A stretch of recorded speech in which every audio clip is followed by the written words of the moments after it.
What up, fellas? It's time. Welcome back to the channel, where we discuss all things prostate and prostate cancer related. If you're new here, welcome to you. If you've been here for a while, watched the video, maybe even liked and subscribed, I appreciate you. I really do. And welcome back. So today I want to come to you in celebration and reflection of being 2 years prostate cancer free. I call it my rebirth day, but it is the day that they did my radical prostatectomy to remove the prostate cancer from my body. And so I call it my rebirth day. And the thing I wanted to do, and I thought was important, was one, to provide a face for those of you who've been recently diagnosed. Because if you're like me, you've been looking on and you just looking on the internet for one person to tell you what it's going to be like and why everybody's situation is different and how they go through this journey is different. You just was looking for somebody that was going to tell you you're going to be okay. I can't tell you you're going to be okay, but I can tell you that, hey, I went through it and, I'm doing all right on the backside of this. So I want to get into it a little bit, kind of talk about it. I have a bit of a cold, so work with me. So the thing I wanted to talk about in my prostate cancer journey is I always thought that at the 2-year mark, I would be in a place to kind of look back and reflect on this thing. And that was before I made the first video. It was just, that's how I planned it out. I was going to spend my first year recovering, and then my first year to my second year, I was going to get into really what it looked like at the end, like what it looked like during that process.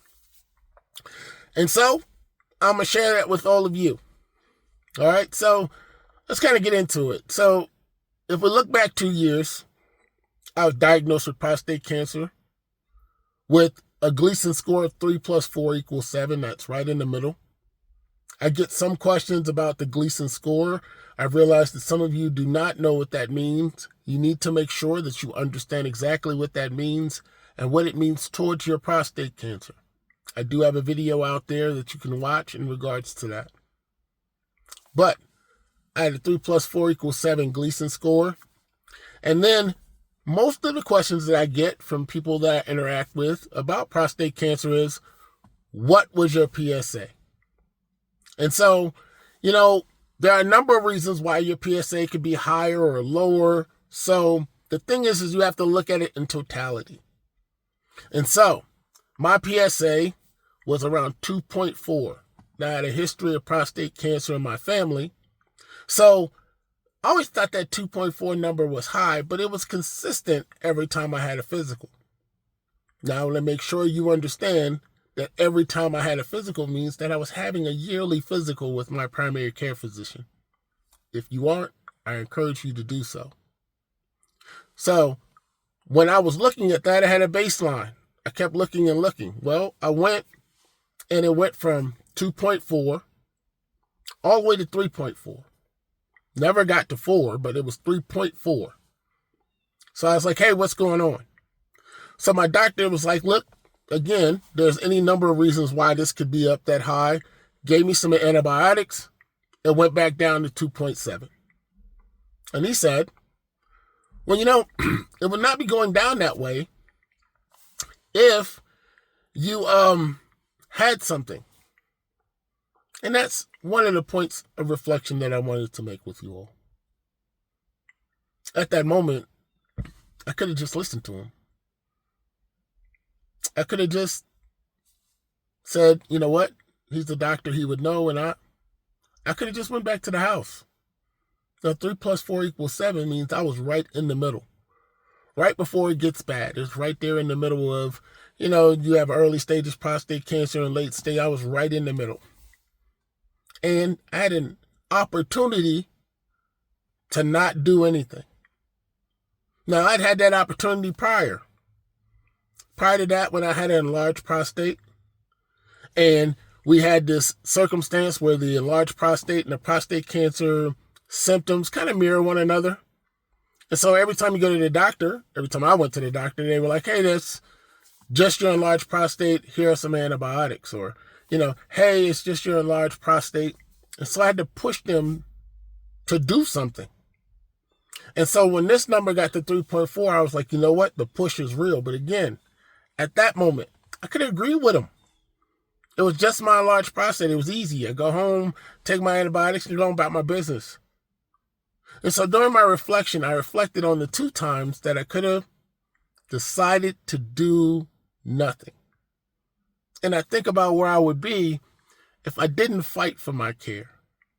Now, I know we all have different insurance companies and different ways in which we can go get it. And there's some people that don't have insurance at all. But fighting for your care is your responsibility. Had I decided not to do anything, my prostate cancer was still growing, and I could have been, 4 + 4 = 8, or even worse by the time I figured out that it was prostate cancer causing that, and not an enlarged prostate or some other reason why my PSA had went up that high. And so I get questions. What made you do that? Well, I had a history in my family. That's what made me do it. I knew my grandfather had it. And I know that if you have a close family relation to someone that had it, you had an 80-something% chance of getting it. And so I was always watching it. And so I just decided that I was going to go see a urologist that I had seen before and see what I found out. And that's how I found out that I had prostate cancer. But for the MRI, it wasn't it. I always tell the teller how my prostate cancer was growing up so high that the digital exam wouldn't have worked, and that there's no way that they would have saw it. And it was growing up high enough that it could have grown into something else, another organ or something, and causing some other issues. So, me pushing for my care, that's one of the reasons for my reflection and celebration. Like, I'm proud of you for doing something. Because you could have chose the easy route, and I didn't. So, my reflection is real. It's real in that way. Likewise, I spent a lot of time kind of tolling on the decision-making process on my treatment. What type of treatment was I going to do? Was I going to do the radical prostatectomy? Was I going to do the active surveillance? Which is still an option for someone who's 3 + 4 = 7. That's just between you and your doctor, but it is possible because you are right in the middle. People say 3 + 3 = 6, and I'm like, no, 3 + 4 = 7. You're right in the middle. Active surveillance was an option for me, along with radiation and a radical prostatectomy. Now, I always say that I wanted to get this up out of my body. There was no way that I wanted to walk around with prostate cancer in my body. So, even though I wanted active surveillance because I didn't want any of the outcomes, I still decided I need to get this up out of me. So, a doctor that I talked about it, I've talked about at length about how I did not choose radiation. There's a whole video, this is a long video out there, so please go watch that on why I decided not to use radiation as my first option. And so the thing was that when I decided to have my radical prostatectomy, I knew the stuff that was coming with it, but not very well. Now, I knew what erectile dysfunction was, and I knew that was coming, but little about the incontinence piece. And so you kind of get through there and you look and you're like, okay, so the day after I'm going to have my catheter, and the day after that, my surgery, I'm going to have to be overnight, my catheter. I'm going to walk out with my catheter. I'm going to need to make sure that I take care of that and make sure that doesn't get infected. I get that out. And then that's when you get into the outcome portion of it and you're continuing to recover. And so I reflected back on that because that decision worked for me. I was willing to deal with the outcomes of that. And I had a really good surgeon. And so I was trusting that he was going to be able to kind of put me back together. And, that happens. But I went through all of this stuff. I ended up choosing this, and I ended up getting surgery, and it really went well. So with that and the removal of my prostate, that's really where that big moment came for me. I think back to it, and I say it all the time in videos, that I felt like somebody had taken something from me, but I lost 40 pounds, and I did not feel like myself. I didn't feel like myself. My clothes were hanging off of me. Nothing fit, and I just felt like I had just been washed away. And on top of that, I was exhausted. Every time I turned around, I was so tired. I was I was sitting on the couch, and I could not get off the couch. And at that moment, it's another point of reflection where I could have sat there and did nothing. I could have attributed that to the fact that I had just had major surgery and that I may or may not have needed that, needed something additional, but I didn't. I called my primary care physician. I said, look, I don't know if I'm supposed to be this tired, but I am very, very lethargic. I can't move, and I'm not sure if there's something that you can do. And he said, well, come on in. And we came up with a plan. He had to give me some additional medications to make sure that I had some energy. But we came up with a plan. Again, I could have done nothing. When I tell you that I was lethargic and I was tired, I felt like somebody had their hands on me and I couldn't get out of the seat. And this is me being cognizant that I wanted to get out of the seat. I could not get my body to move. I mean, I was exhausted. So again, I kind of think back on all of those moments and I'm like, you know what? There has to be something that you can do for this. Or if it's not, let's create something and see whether or not it worked. And again, I'm celebrating the fact that I actually fought for my care. And again, I encourage you all to do the same. That is, in essence, the theme of this thing because, as I tell you my story and I go from video to video, I oftentimes leave out the fact that this was about me fighting for my care. You see, I never thought that I would walk in there and the doctor knew more than me.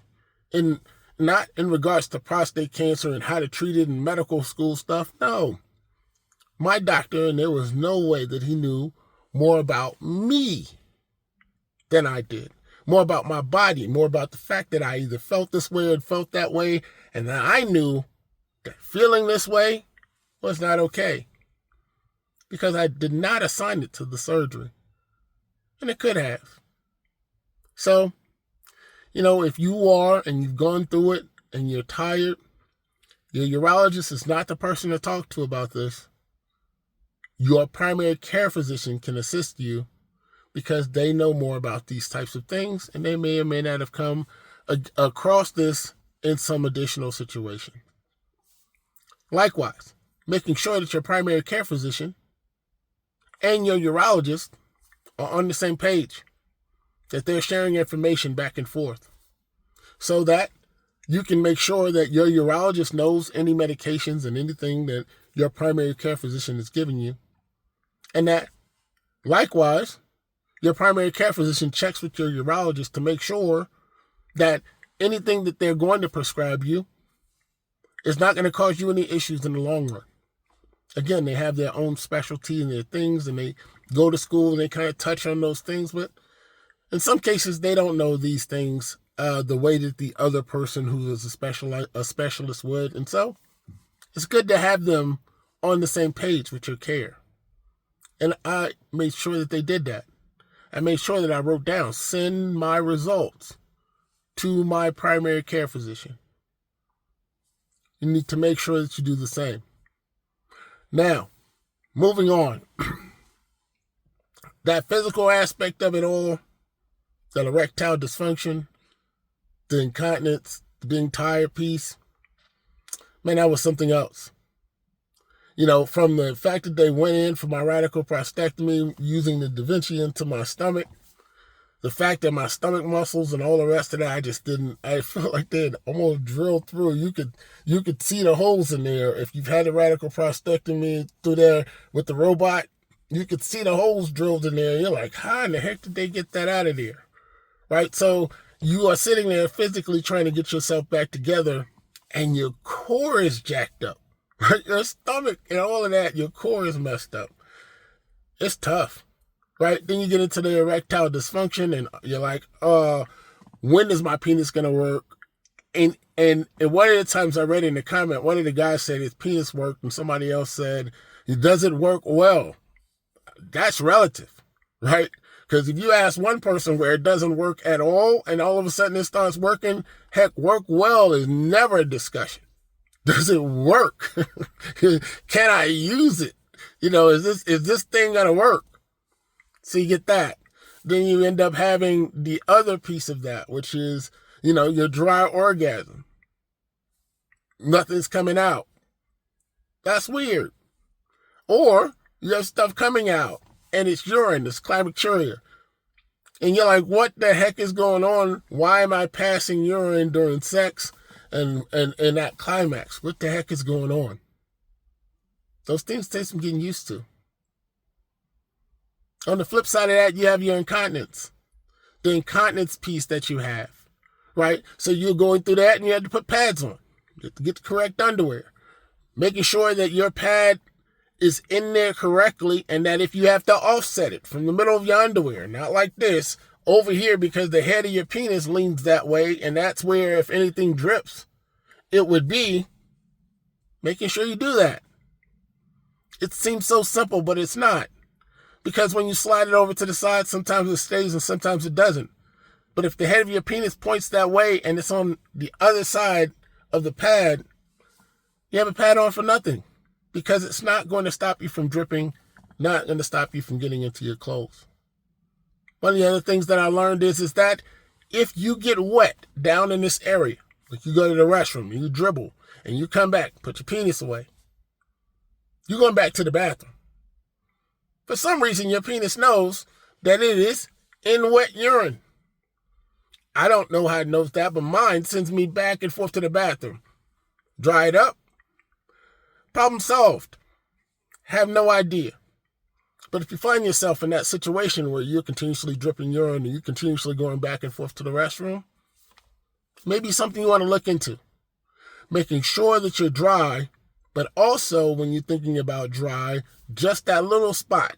Then depending on your underwear, it gets bigger and bigger. If your penis is anywhere near that, for me, it sent me back and forth to the restroom. So it was something that I had to make sure that I understood. Now, that incontinence piece for some people never gets better. That erectile dysfunction never gets better as well.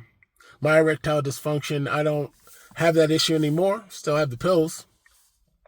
Ended up getting the penis pump and just about everything I possibly could.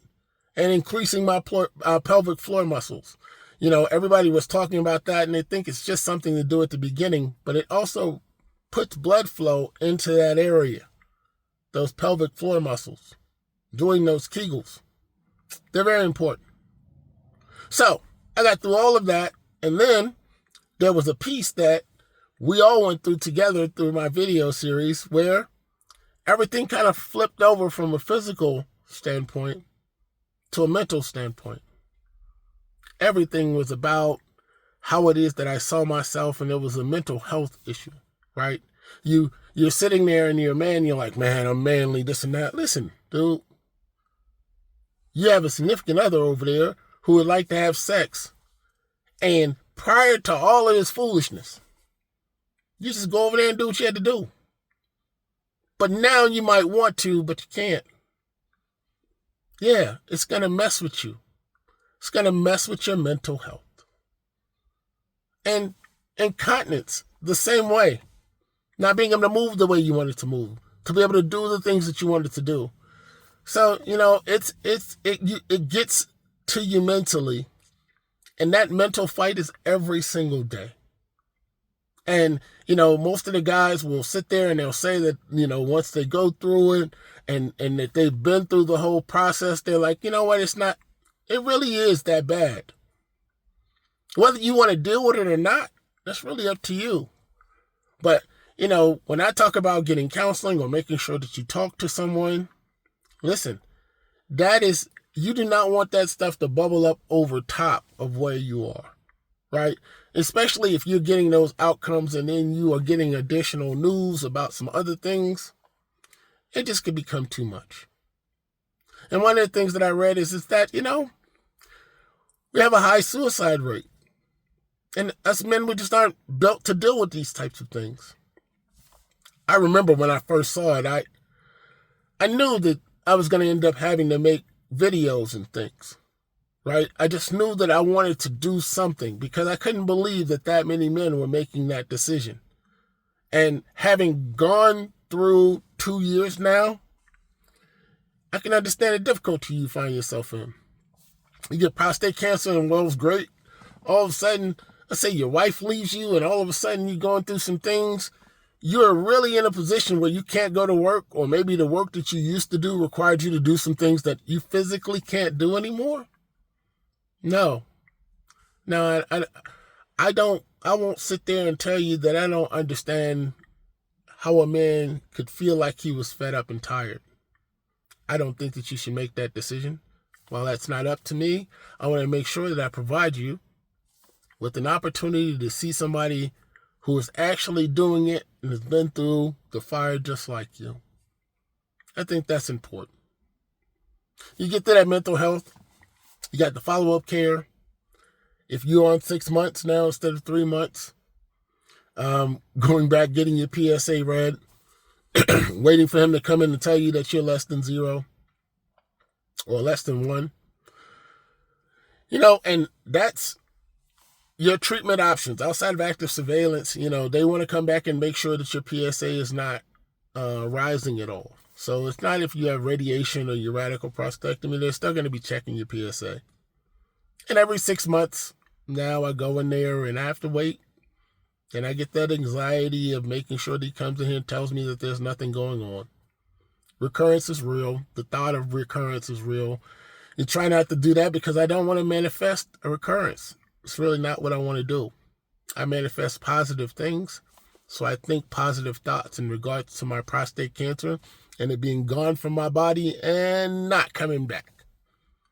And that is not something that I want to think about, but recurrence is real. It's happening to people every single day. So the thing is that you need to make sure that you're aware of that. The things that were things that you were doing prior that you could still be doing that attributed to your prostate cancer, well, it could bring it back. It depends on the grade. Again, if you had a high-grade prostate cancer and they removed it, there is a chance that it may come back. And for all of the grades, there's a chance that it comes back. But I'm saying that there's a high chance that it comes back, and so you just need to be aware of that. That follow-up care and getting that information causes me anxiety all the time. I don't think it ever goes away. I really don't. And then making sure that I go and I keep my physicals, right? So I've said this before, but none of y'all watched that video. So the thing is that my primary care physician and I are on this schedule. So I see him every 3 months. I see my urologist every 6 months. And my primary care physician every 3 months runs my numbers. Every one of them, except for my PSA. That is not his job anymore. So he doesn't run my PSA. I don't have to get a digital exam in there anymore because I don't have prostate. So go in there and get all my numbers. We go through my medications and he makes sure that I'm straight. And then I go see my urologist to make sure that my PSA number is where it needs to be. And that's it. So every 3 months and every 6 months. They're working that thing out for me. But I was so glad because now I'm like, okay, I don't have to go 6 months without talking to anybody at all about anything at all that's going on with me. If something is going on with me, I'll make an immediate appointment if it's bad enough. But otherwise, I know that I will see my primary care physician in 3 months. And I know that I will see my urologist in 6 months so we can have that discussion. So keep that in mind. If you do not have that schedule, might be worth setting it up. It's worked really well for me. So my last note on here is support and family and being thankful for just all the support that you receive. Some of it was good, some of it was bad. Some of the ways in which people reached out was positive. Some was negative in nature. You know, some of the looks and some of the ways that make people made you feel non-verbally, you know, sometimes you care about that, sometimes you don't. It kind of depends on the day and what you're already going through. Because I always say, sometimes people who've had prostate cancer or who had prostate cancer have bad days. Sometimes you might catch us on a bad day. So, if you catch me on a bad day, and then you give me nonverbal, sometimes it goes better than others. So, I'm looking forward to 3 years and many, many more years in regards to being prostate cancer free. I'm looking forward to the same for each and every one of you. I'm wishing you all well. I want you guys to keep moving forward and to kind of keep moving towards the goal of being prostate cancer free, keeping this conversation in the forefront, and just understanding that today is today and tomorrow is tomorrow. Don't bring yesterday and today. Don't take today into tomorrow. They're all individual days. If you get one more day, enjoy that day to the fullest. Hope this finds you well. Peace and blessings, fellas.